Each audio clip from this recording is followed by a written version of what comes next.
Hello, I'm Anubis, and this in front of me is Netro, JazziiRed's system of trains in Minecraft. Now,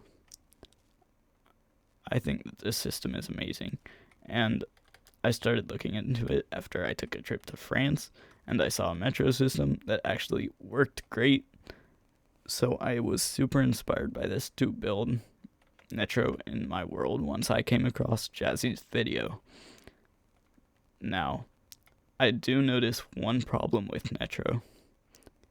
It is that people cannot easily have a station with it where you can buy your ticket and get your items that you need to encode your route on Netro. So I have designed this and made my Netro station.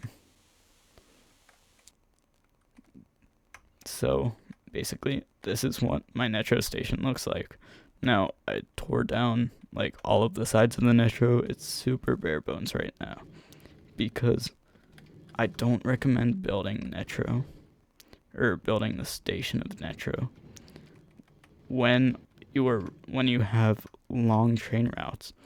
The station should be built once you build your station that looks identical to the system that Jazzy made, and then placing the station like right down on top of it.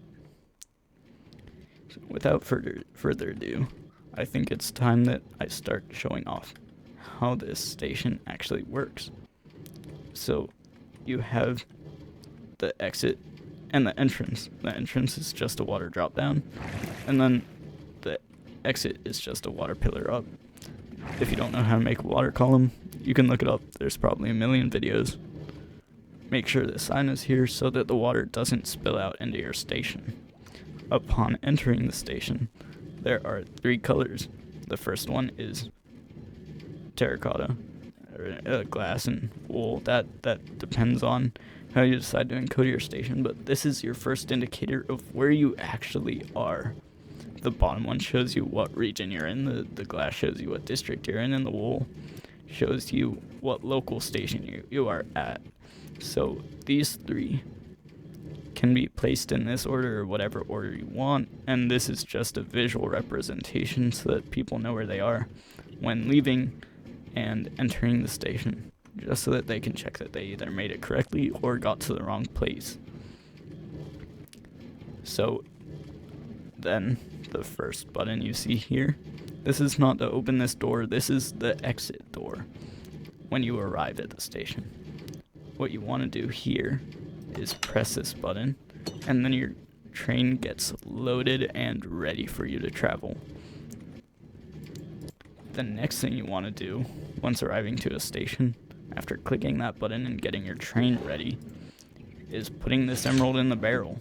What this does is it opens the door to get into the train room, but it also lets you get into these three chests. These are how you encode your route. If you have a lot of different regions, you can use different colors of your region block and put them in here, but I only have a white region, I only have a white district, but I do have 9 local stations. If you need to add extra, you can add a chest here and add a chest here, and that is how you can get your items. So you have to pay the train fare, get your encoding items, and then you just take out where you want to go. So I want to go to white and cyan. Now that I've done that, I am ready to board my train. It is waiting for me. I shift click and I put in my route. Then I get into the boat and it automatically sends me. So make sure that you shift click and get to your destination that you've encoded.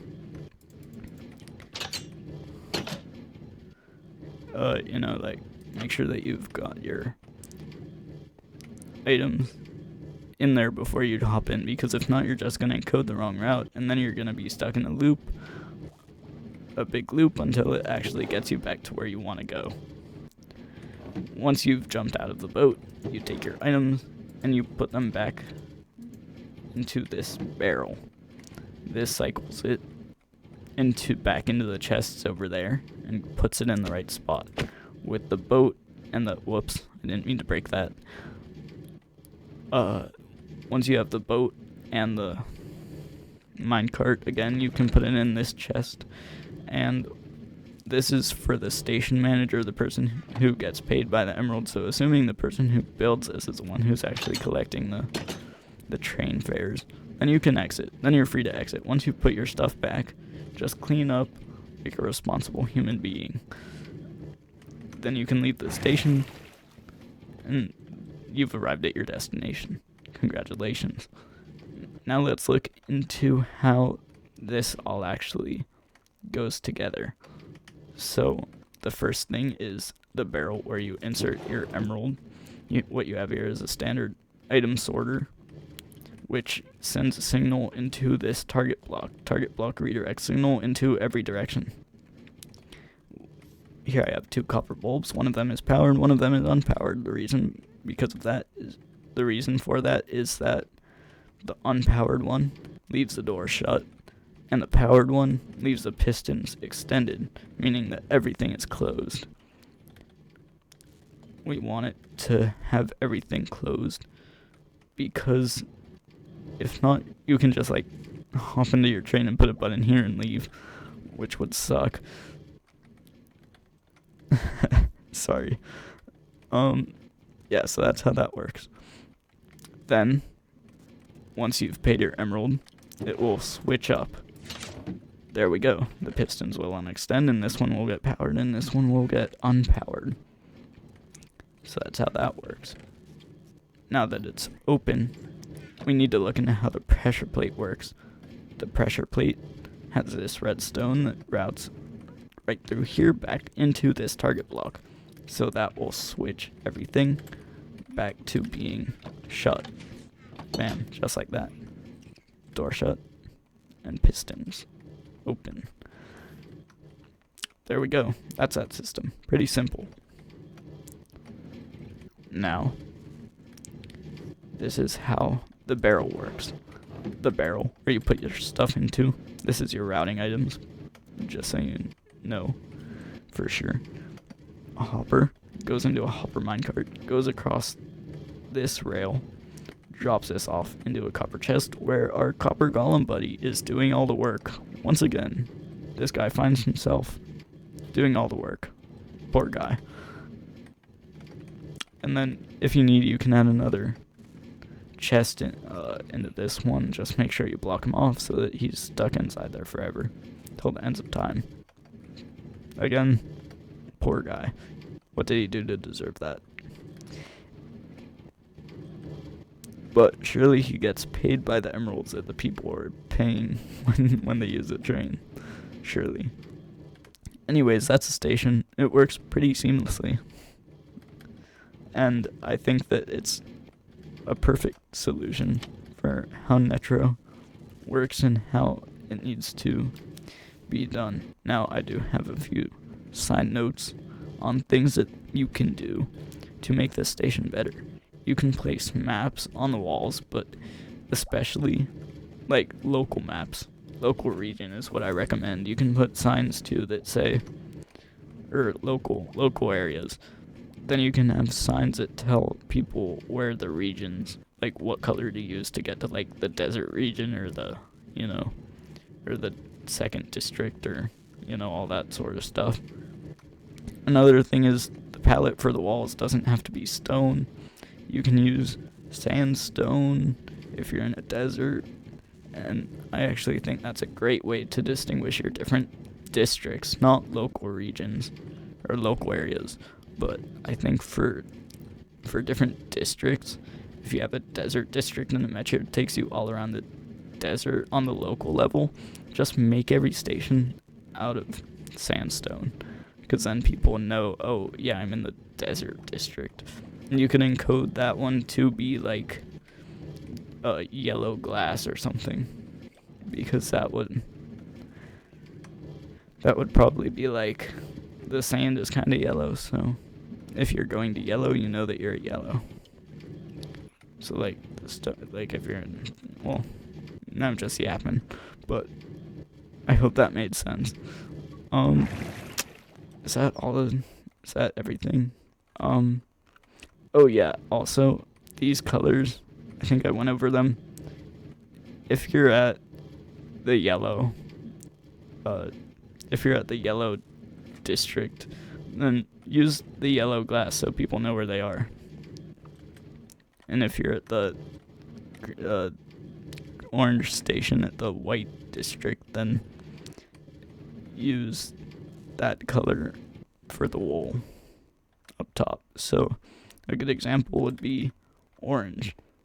If you're at the orange station, the wool at the top of there should be orange, but it's still encoding for white and white. For how to build Netro, I'll leave Jazzii's video